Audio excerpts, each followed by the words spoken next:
이제 공제받지 못할 매입세 명세서를 보면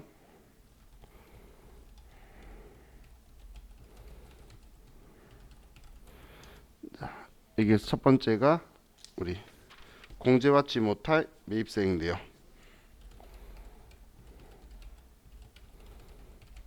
자, 여기에는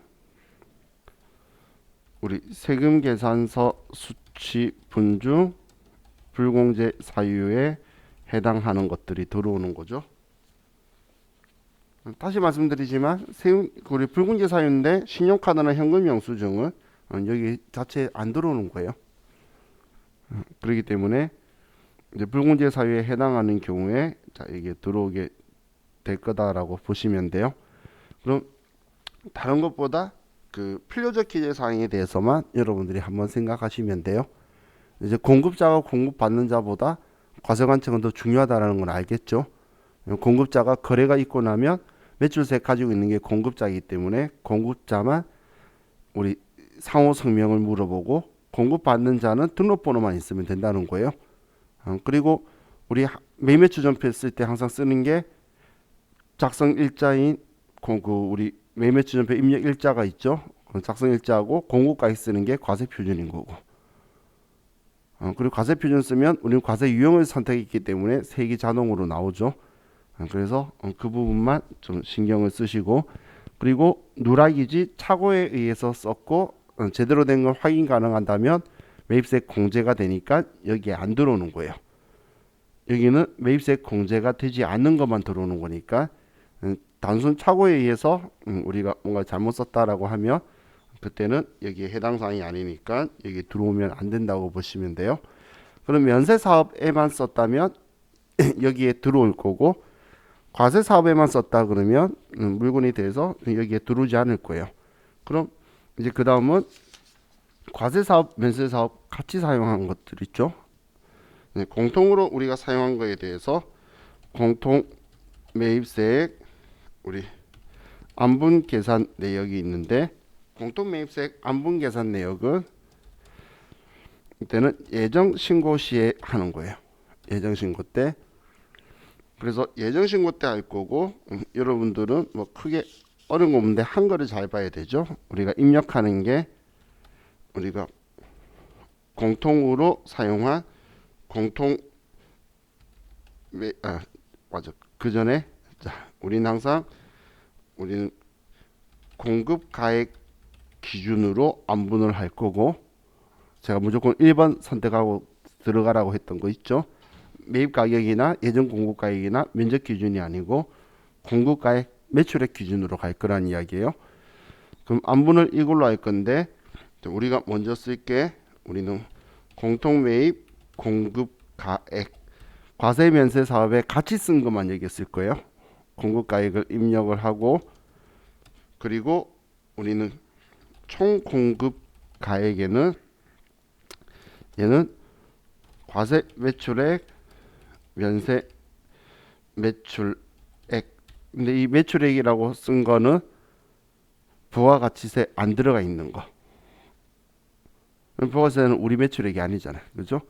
그래서 얘네들을 합쳐서, 그러니까 합쳐서 쓰는 거고, 그리고 우리는 면세 공급 가액을 쓰면 면세 비율이 나오게 되어서 이거에 대해서 우리가 회계 처리를 하게 되는데, 자, 이때는 회계 처리할 때 면세 공급 가액의 면세 비율만큼 불공제되는 것들을 우리는 매입세 공제 안 해줄 거기 때문에 부가세 대급금 얼마 그리고 여기에는 우리가 사왔던 취득 원가에 포함시켜 버리는 거예요. 뭐 사왔는지를 봐서 원재료면 원재료, 자동차였으면 차량 운반구, 이렇게 취득 원가에 포함시켜 버릴 거예요. 그럼 공통 매입세액 정산 계산 내역, 정산 내역을 보면, 자, 이거는 확정 신고 시에 하는 건데, 자, 이 확정 신고 때 할 때는 과세 기간에서 예정 신고분을 과세 기간 분을 계산해서 예정 신고분을 빼는 방식으로 쓸 거예요. 그래서 얘도 당연히 공급 가액 기준으로 하는데, 자, 공통 매입세액을 입력할 거고, 공통 매입세액은 얘도 당연히 예정 확정 거 합친 거 쓸 거고. 자, 그리고 나서 자, 우리가 쓸게 총 공급 가액을 쓸 건데, 자, 이때도 예정 확정 거 합치는 거고, 과세 면세 매출액을 전부 다 합쳐서 써주는 거고. 그럼 면세 공급 가액도 예정 거하고 확정 거를 합쳐서 써줄 거예요. 그럼 기불공제 매입세액이 얘가 예정 신고 시 불공제 세액을 써주게 될 건데, 자, 그럼 이런 경우에 이제 마지막에 우리는 가산 또는 공제되는 매입세액의 결론이 플러스가 나오게 되면 분계를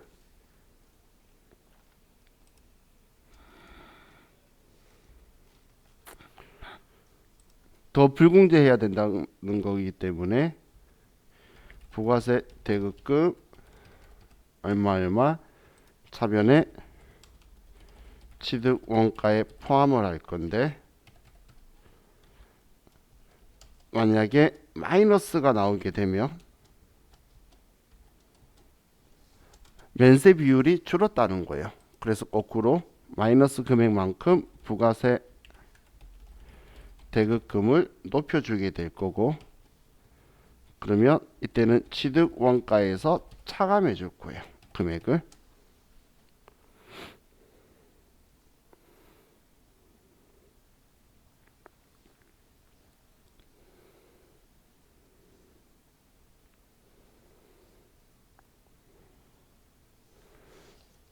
지금 제가 플러스 마이너스 쓴 금액이 이걸 이야기하는 거예요. 여기에 마지막에 나오는 여기에 마지막에 나오는 금액 있죠. 여기에 금액이 플러스 마이너스 나오는 거에 따라서 분계가 이렇게 부가세 대급금 플러스 나온다는 건 더 불공제할 거라는 거니까 얘를 줄여준 거고, 마이너스 나왔다는 건 예정 때 불공제를 너무 많이 했다는 거예요. 확정 때 보니까 면세품이 안 팔려. 그래서 과세기간 면세 비율을 하니까 면세 비율이 거꾸로 줄어들 수 있겠죠. 그런 경우에 자, 이렇게 되게 되겠죠. 자, 다음 이제 납부 환급세.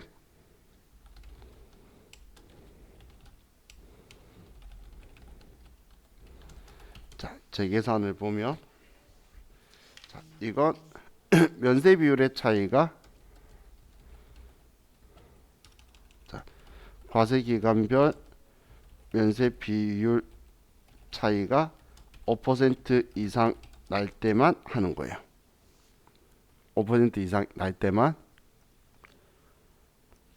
그럼 우리가 입력을 할 때 여러분들이 주의하셔야 될 거는, 자, 우리가 직전을 입력할 때 죄송해요. 자, 전산세무 2급에서는 직전 입력 시 우리가 정산이나 아니면 마지막 재계산 면세 비율 정보를 입력하는 거예요. 바로 직전 걸 꼭 쓰는 게 아니라, 이건 우리가 재계산을 했었다면 과거에 이 바로 앞 과세 기간에는 재계산 안 했다면 그 이전 거 그대로 쓴 거기 때문에 그 이전 거의 면세 비율을 낼 수 있는 우리가 그 정보를 입력을 해야 되겠죠. 그죠? 자, 그런데 우리 TAT 2급에서는 자, 여러분들이 먼저 건물이나 구축물은 5%, 그리고 나머지 기타 자산들, 비품이나 차량 운반구나 기계 장치나 이런 것들은 25%라는 걸 생각하고, 그리고 경과 과세 기간 수는 우리는 과세 기간 종료일 수를 여러분들이 세는데, 지금 단기 이번 신고 기간 종료일은 제외하고, 지금 하고 있는 거 이번 신고 기간 거는 빼고 당 신고 기간은 제외를 하고 종료일 수를 세야 돼요. TAT 2급은 직접 세서 숫자를 써야 돼요. 그래서 제가 이 말을 하는 거예요. K랩은 여러분들이 그 취득 연월을 쓰면 컴퓨터가 계산을 해주는데, 스마트에는 여러분이 경과 과세기간 종료일 수를 셀 거예요. 몇 퍼센트다, 몇 번 지났다 하면 체감률이 나오게 돼요. 그리고 여기에서는 이제 면세 비율의 차이를 그냥 바로 쓸 거예요. 플러스 마이너스 몇 퍼센트 올랐다 내렸다를 바로 써버릴 거예요.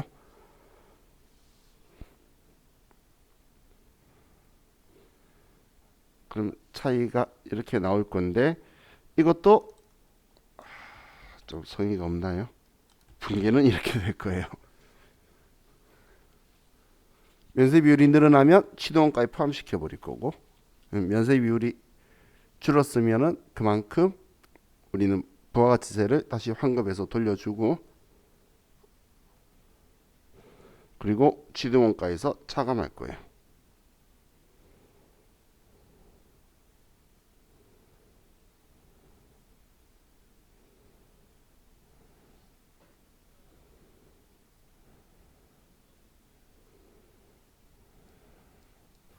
자, 그럼 이제 재계산 것까지 이야기는 했는데, 맞아. 재계산에서 이 부분도 좀 체크를 하세요. 우리 재계산은 고정자산만 하는 거기 때문에 원재료나 아니면 토지가 나오면 이런 것들은 제외시키셔야 돼요. 안 하는 거고, 항상 꼭 하나씩 껴 있더라고, 세무2급에 나올 때. 그럼 얘네들은 빼고 하시면 돼요. 자, 다음 이제 우리 가산세 부분을 좀 봅시다.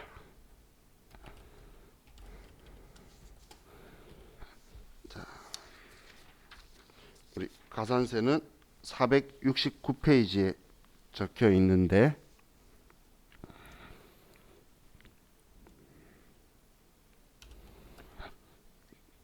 전자세금 계산서 발급 관련 과산세는, 발급은 원칙은 당연히 공급 시기에 하는 거고, 발급 기한은 우리 다음 달 10일까지 하면 정상적으로 하게 된 거고, 그러면 다음 달 11일부터 확정 신고 기간까지는 우리는 지연 발급이 되는 거고, 확정 신고 기간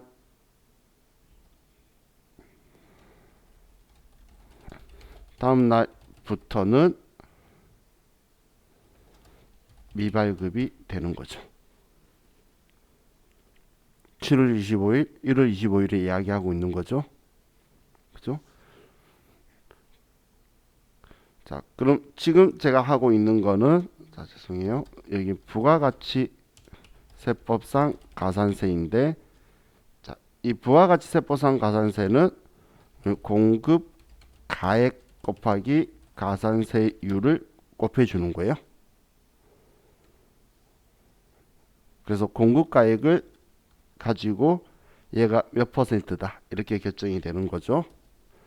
그럼 전자발급 명세 전송에 대해서 보면 전자발급 명세는 얘는 무조건 발급일 다음 날까지가 정상이고, 자, 그럼 발급일 다다음 날부터 확정 신고 기간까지는 지연 전송이 되는 거고, 그리고 확정 신고 기간 다음 날부터는 미전송이 되게 되는 거죠. 그런데 전자세금 계산서 발급 관련 가산세 대상은 적용을 하지 않는다. 둘 중 하나만 받기 때문에,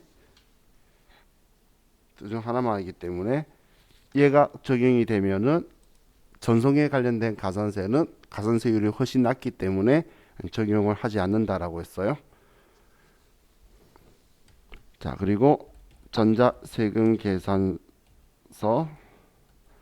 전자가 아니고 얘는 그냥 세금 계산서 수치 관련해서 우리는 다음 달 10일까지 수치를 하면 정상인 거고,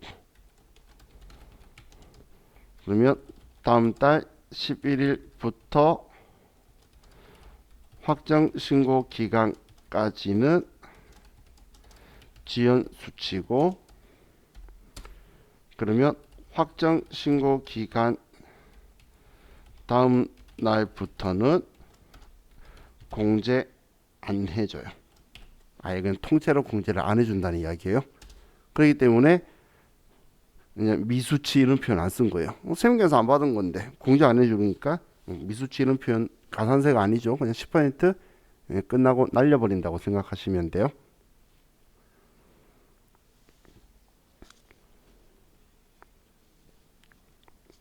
자, 이게 우리 부가가치세법상 가산세인데, 자, 그럼 국세 기본법상 가산세는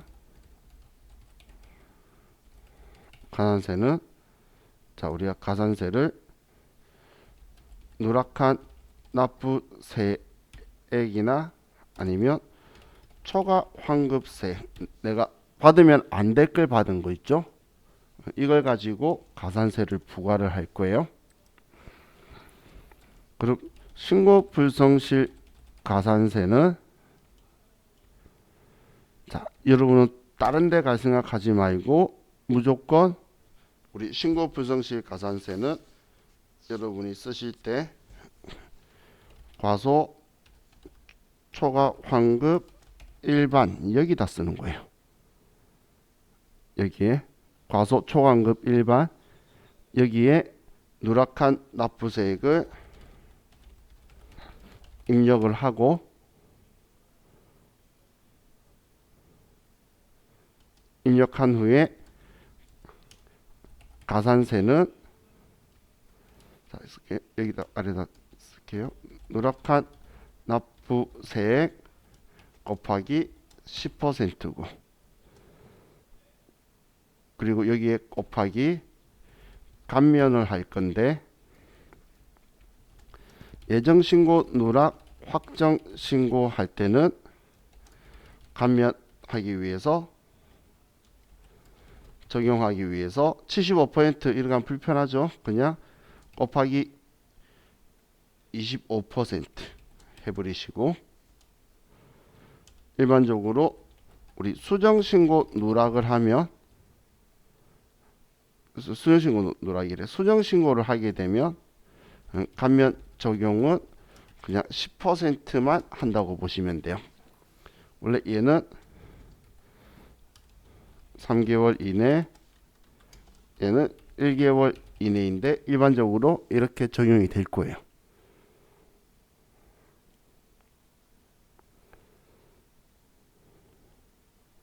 그리고 우리 10% 곱해 놓고 나서 25%만 부과할 거다.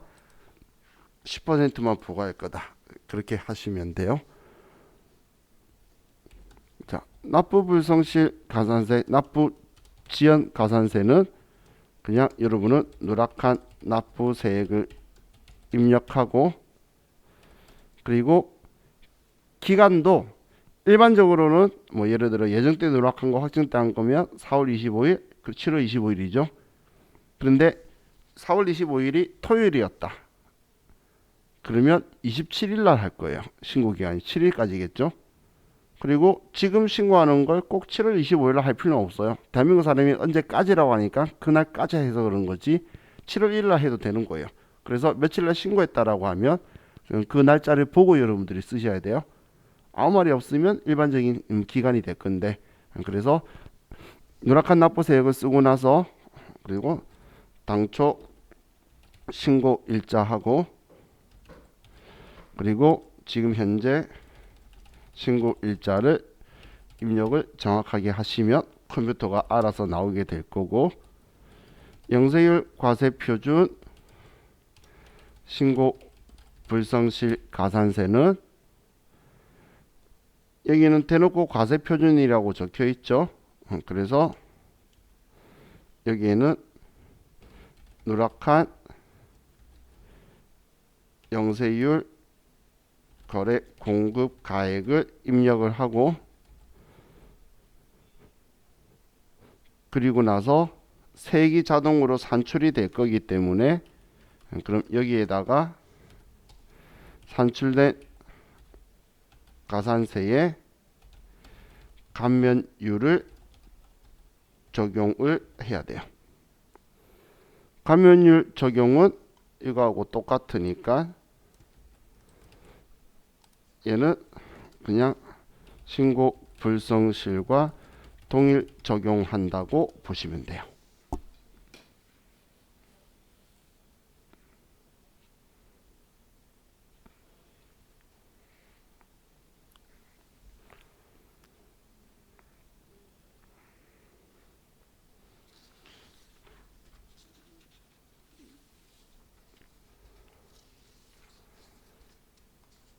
자, 그래서 이렇게 하면 여러분들이 가산세가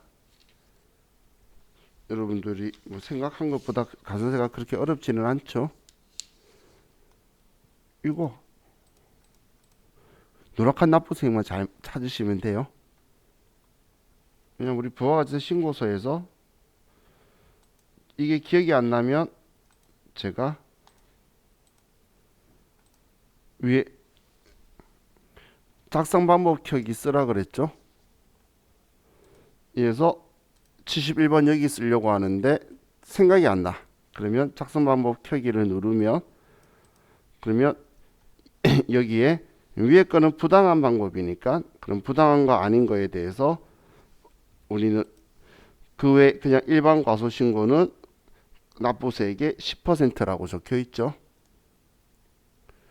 그리고 1개월 이내 수령신고하면 90%, 그러니까 90% 감면해 주니까 제가 10%만 부과하는 거고, 3개월 이내 하면 75% 감면해 주니까 25%만 부과한 거예요. 우리 계산할 때 계산하고 빼고 하면 두 번 일이니까, 그죠? 그래서 여기를 보시면 돼요. 자, 그럼 우리 부가가치세는 이렇게 하고, 자, 다음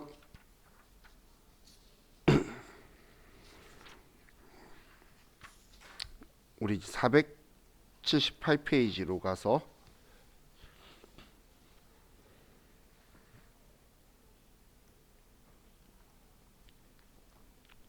478페이지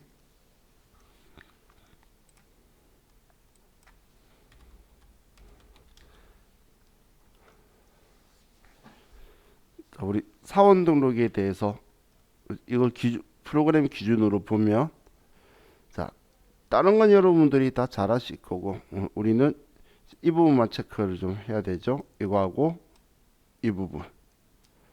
그죠? 여기에서는 이 두 부분을 체크를 할 건데,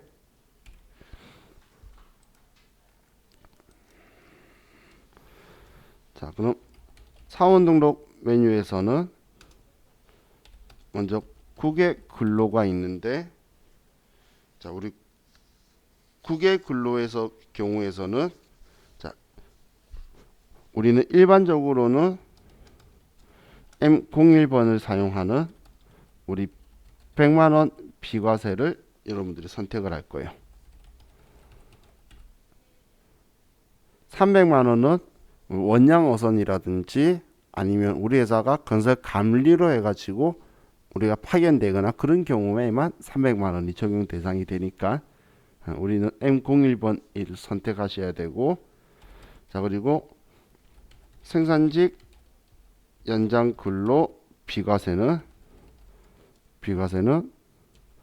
얘는 전제 조건이 직전 연도 총급여 3천만 원 이하이고 플러스 당해 월 정액 급여가 210만 원 이하, 이 두 개가 모두 충족되는 사업만 생산직 연장근로 비과세를 할 거고, 이거의 연 한도는 240만 원이 한도예요.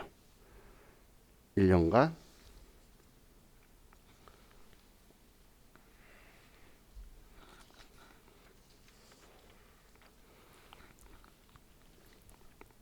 그리고 사원 등록에서 여러분들이 쓸 게 우리 퇴직자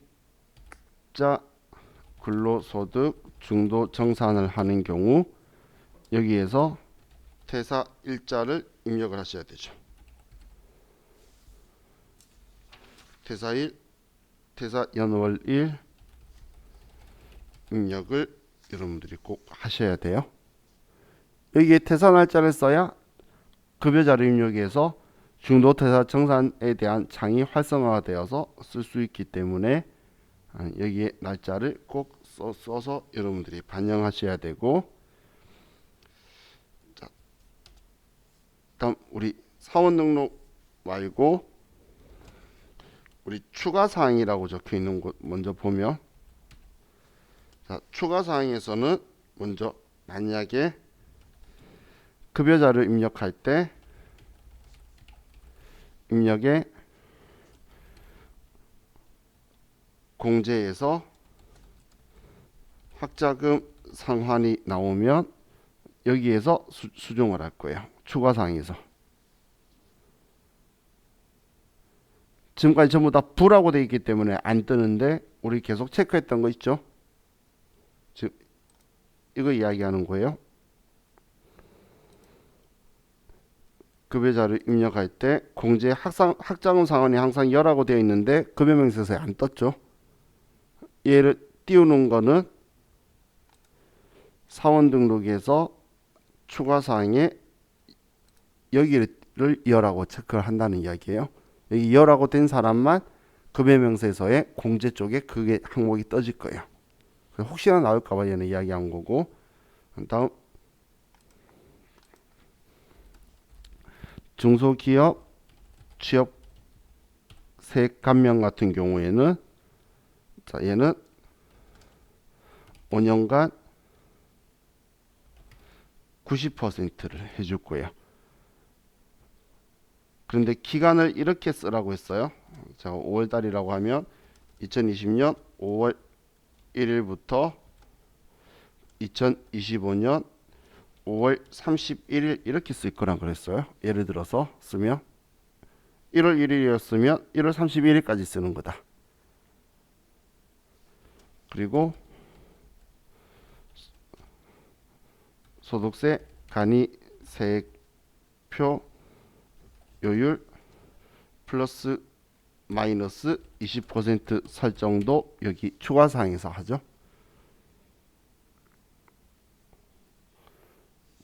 플러스 마이너스 20% 하는 거, 이 설정도 여기에서 할 거예요. 자, 그럼 이제 부양가족 명세로 가면, 자, 부양가족 명세에서는 먼저 본인은 기본공제가 되는 거죠. 그죠? 그래서 부양가족 명세에서는 얘는 인적 공제에 관련된 것들이 전부 다 들어오게 되는데 주로 소득공제지만 세액공제도 두 개가 같이 들어가 있어요. 그럼 부양가족 명세에서 우리가 기본공제에 대해서 먼저 할 때, 첫 번째 본인에 대해서는 여러분들이 체크를 할 게 본인 나이 같은 거는 신경 안 써도 될 거예요. 그럼 본인은 여성 근로자라면 종합소득금액 3천만 원 이하 여성 근로자로서 이 중에서 배우자가 있거나 아니면 배우자가 없는데 기본공제 대상 부양가족이 있는 경우, 이 두 개 중에 하나가 해당되게 되면 그러면 자, 이런 경우에 자, 앞에 이걸 안 썼네요. 부녀자 공제 이걸 생각을 해야 되죠. 자, 그리고 또 본인에 대해서 생각할 게 배우자가 없거나 혹은 이혼인 경우에 이혼이면 자, 우리는 기본공제 대상 직계 비속이 있는지 봐서 직계 비속이 있는 경우에 우리는 한부모 공제를 적용을 해줘야 되겠죠. 그리고 본인의 장애 여부도 확인을 꼭 하세요. 본인이 장애가 있는 건 표 같은 데 안 보여주고 문제에 적혀 있을 거예요. 그럼 문제에 적혀 있으면 우리가 놓치기가 쉽죠. 그래서 본인한테 이런 사항이다라고 하면 그것도 꼭 체크를 하시는 거예요. 그럼 이제 본인 말고 나머지 이제 부양가족을 가지고 이야기할 때는 이 부양가족은 직계 존속이나 아니면 형제 자매인 경우에는 우리는 같이 동거를 해야 되는 게 원칙이에요. 원칙인데 예외가 요양 목적이라든지 아니면 그 주거 형편상인 경우에는 같이 살지 않아도 돼요. 그럼 이걸 다르게 말하면 배우자나 직계 존속은 생계를 함께 하고 있을 필요가 없다는 이야기예요. 그냥 배우자는 생계를 같이 해야 한다는 조건 자체가 없어요. 그리고 직계 비속은 생계를 같이 하지 않아도 부양하는 거로 본다고 명시가 되어 있어요. 그렇기 때문에 그런 건 따지지 않을 거라는 거예요. 그럼 이 부양가족들이 전부 다 우리 소득금액 100만 원이 이하야지 되는데 이 소득금액 100만 원 이하라는 건 종합소득금액 우리 204건 연기 더하기 양도소득금액 더하기 퇴직소득금액을 우린 전부 다 합친 금액이 연 100만 원 이하야지 되는 거예요. 연 100만 원 이하. 자, 근데 여기에서도 예외로 근로소득만 있는 경우는 총급여 500만 원까지는 우리가 기본공제 대상으로 소득을 인정을 해주게 될 건데, 자, 이 총급여 500만 원 산출할 때에 당연히 일용직 근로소득은 제외하겠죠. 분리과세니까. 그리고 실업급여도 이야기가 나올 거예요. 실업급여도 총급여에서 전부 다 제외되는 거예요. 그래서 얘네들은 다 제외를 하고 그리고 우리 500만 원인지를 확인하셔야 돼요. 500만 원인지를. 자, 그리고 또 소득 금액을 따질 때에 자, 여러분들이 현혹되시면 안 되는 게 증여라든지 상속 이거는 소득세 과세 대상이 아니에요. 한마디로 이것들은 상속 뭐 1억 받았대 그냥 부러워하시면 되지 소득 금액에 들어오는 거 아니라는 거예요. 그래서 상속이나 증여는 우린 대상이 아니에요. 그럼 지금 이 소득 금액 계산을 할 때 자, 우리는 비과세나 분리과세를 제외를 할 건데 비과세나 분리과세를 제외할 건데 그럼 비과세 분리과세 할 때 우리 금융소득 2천만 원까지는 분리과세죠. 그죠? 그리고 사적 연금소득 1,200만 원까지는 선택적 분리과세를 하고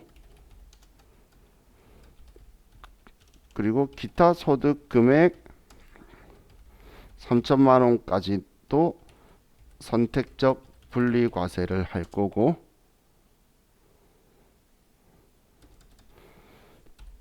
그리고 우리 복권 당첨금 일용직 근로소득 혹은 뭐 직장 공제회 초과 반환금 이런 것들은 무조건 분리과세.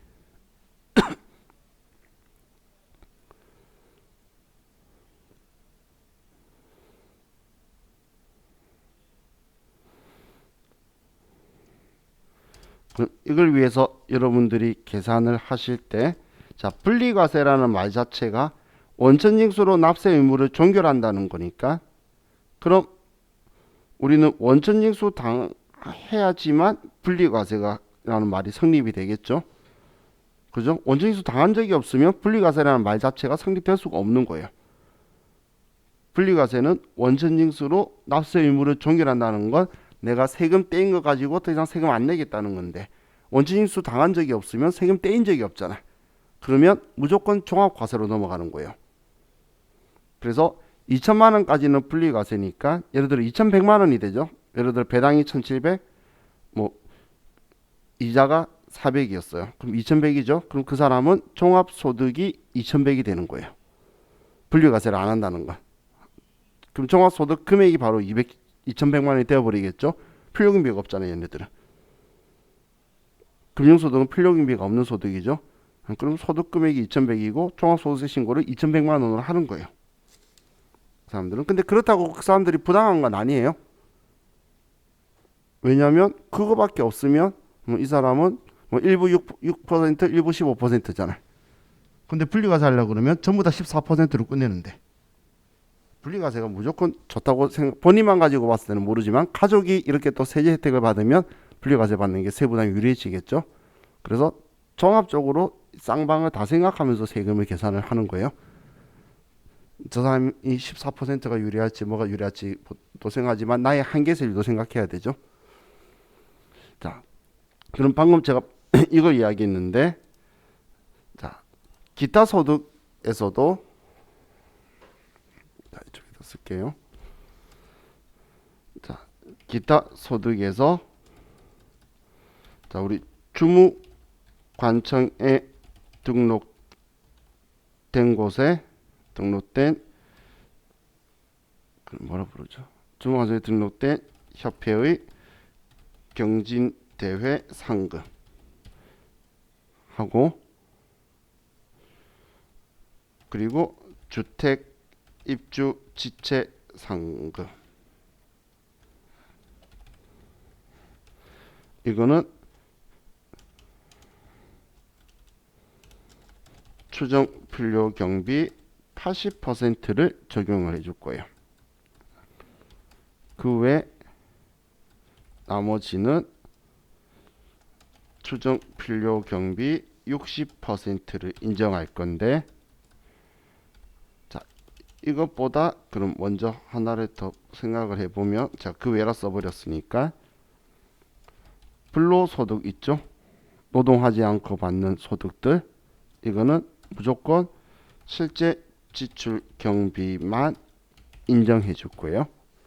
근데 우리 원고료라든지 산업재산권 양도라든지 뭐 이런 것들은 60% 되잖아요. 80%가 몇 개 없죠. 그래서 여러분들이 기준을 잡으실 때에 불로소득이냐 아니냐 먼저 보고, 그리고 불로소득은 아니야, 원고료라든지 일시적 강연이라든지 산업재산권 양도든지 막 봤을 때 불로소득은 아닌데, 그러면 우리가 소득금액을 계산해야 될 거잖아요. 그럼 그때 경진대회 상금이라든지 주택입주지출 상금이 아니면 60%를 빼란 이야기예요. 그럼 이 사람이 예를 들어 우리 부양가족이 500만 원을 받았어요. 그럼 500만 원을 받았으면 이 500만 원 중에서 40%만 기타 소득으로 과세하겠죠. 기타 소득 금액이 되겠죠. 60% 빼줄 거니까. 그러면 200만 원이 된다는 거예요. 기타 소득 금액이. 이해가시죠? 500만 원에 60%는 300만 원 빼니까 200만 원이 기타 소득 금액이겠죠. 그래서 200만 원 기타 소득 금액이면 잠시만요. 여기 왜 내가 3천만 원이었었지? 300만 원이죠. 자, 죄송해요. 자, 그럼 200만 원이면 300만 원 안 넣었죠.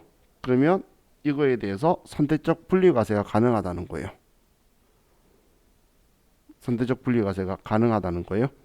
근데 우리 세무이급 시험에서는 무조건 자기 기준을 자기만 다 적용받는다 이런 식으로 적혀 있어요. 우리 그렇게 적히는 걸 본 적 있죠. 받을 수 있는 것 누구누구 씨가 전부 다 최대한 적용하는 걸로 한다 이렇게 적혀 있잖아요. 그렇기 때문에 그냥 다 분리과세하면 돼요. 나중에 여러분들이 뭐 세무이급 공부를 하시면 이 사람의 한계세율을 따질 거예요.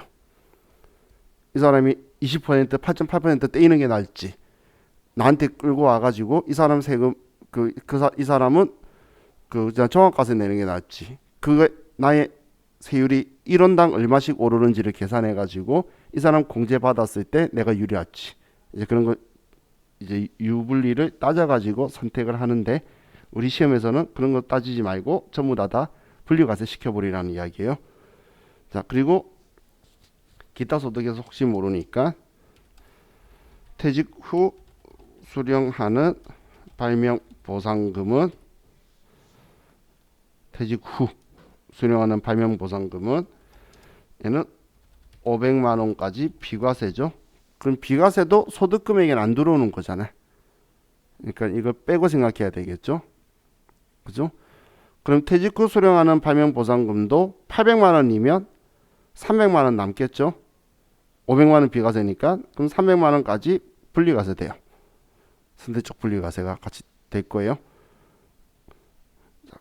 그래서 이런 조건들을 생각을 해서 자, 우리가 먼저 우리 가족들을 볼 건데, 자, 이 조건에 다 맞는 경우에 나이 제한을 두게 되죠. 이 나이 제한은 그냥 단순해요. 배우자나 장애인은 나이 제한이 없고, 그 외에는 그냥 20세 이하 아니면 60세 이상이야지만 된다고 생각하시면 되죠. 하지만 예외가 위탁 아동은 6개월 이상 양육을 하고, 그리고 18세 미만이라는 거예요.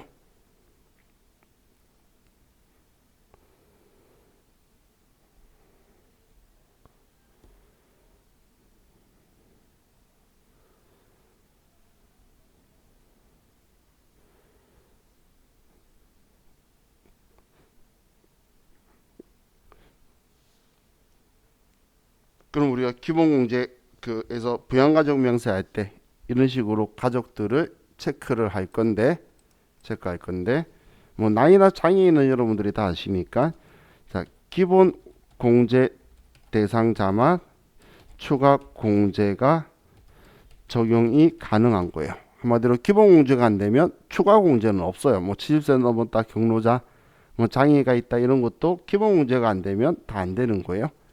그럼 이론상 여러분들이 따져봤을 때 우리 20세 초과 직계 비속이 비속이 장애가 있고 소득 금액이 100만 원 이하인 경우에는 기본 공제와 자녀 세액 공제 적용이 가능하다는 거예요. 기본 공제하고 장애인 추가 공제 그리고 자녀 세액 공제가 다 적용이 돼요. 세금에서 15만 원 빼주는 거. 작은 거 아니죠? 세금에서 15만 원 빼준다면 만약에 3명이면 또 30만 원 빼주는 거죠.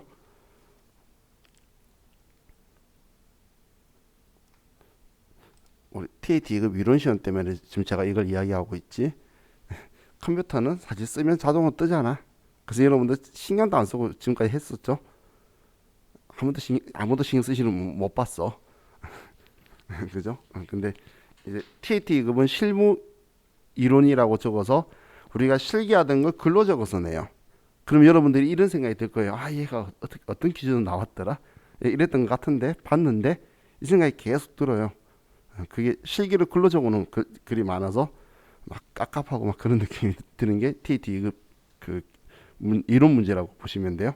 재산세무 2급은 대놓고 그냥 세법을 물어봐 버리는데 걔네들은 우리가 실기에서 입력했던 거 가지고 계속 돌려가면서 물어볼 거예요. 자, 우리 오늘은 여기까지 하고 내일은 뭐 우리 소득세 있는 부양 그 연말정산 있는 거하고 마무리한 후에 그리고 나서 저와 같이 그 스마트회를 볼 거예요.